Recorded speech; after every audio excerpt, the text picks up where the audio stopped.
बिटिआरआव गोबांथार हानि जेंना दङ। जोंनि सरकार फैनायनि सिगां 34% बर'फोराल' हानि पाट्टा दंजायोमोन।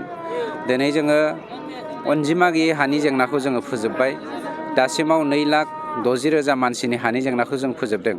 बेवहाय पाट्टानिल' खोन्था नङा, जेंना आं गासैबो जेंनाखौ सरजाबजोबदों। गतिके फैगौ सेप्तेम्बर मासाव इलेक्सन जागोन। इलेक्सननि सिगांसिम जोङो समयजाखौ समाधान खालामजोबनो हानाय मानिसिम जों नाजादों। बाथ्राया सैथो, हाग्रामाया दा बिनिया 10टा MCLA दङ। 10टायावबो बिसोरो जेनजोबो। बेखौ लानानै हाग्रामाया नेशनेल पलिटिकेल पार्टिजों मार्च आप जानायनि थाखाय सावरायगासिनो दङ।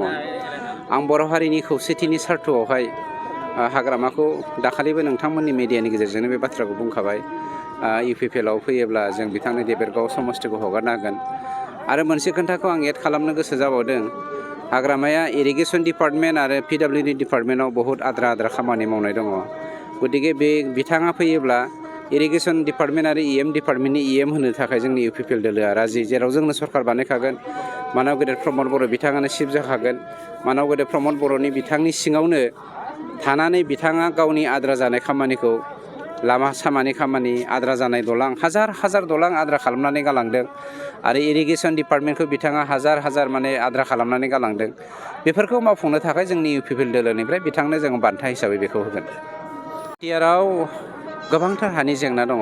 जोंनि सरकार फैनायनि सिगां 34% बर'फोराल' हानि पाट्टा दंजायोमोन।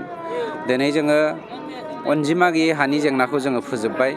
दासिमाव 2,60,000 मानसिनि हानि जेंनाखौ जों फोजोबदों। बेवहाय पाट्टानिल' खोन्था नङा, जेंना आं गासैबो जेंनाखौ सरजाबजोबदों।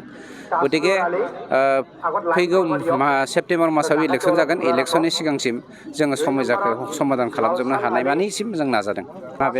ओरैनो मार्च मासाव बिनि रिजाल्टखौ मोनगोन।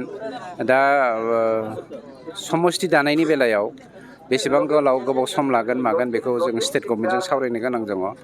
मार्चआवहाय 60 समस्ति एमेन्डमेन्ट टु 125 एमेन्डमेन्ट बिलखौ पास खालामनायनि उनाव जोंहा माखासे खामानि थाबावो। बे खामानिफोरखौ मावनायाव हयथ' गोबाव सम लानो हागौ। जानाय जायैखौ दा बुंथ'नो हानाय नङा।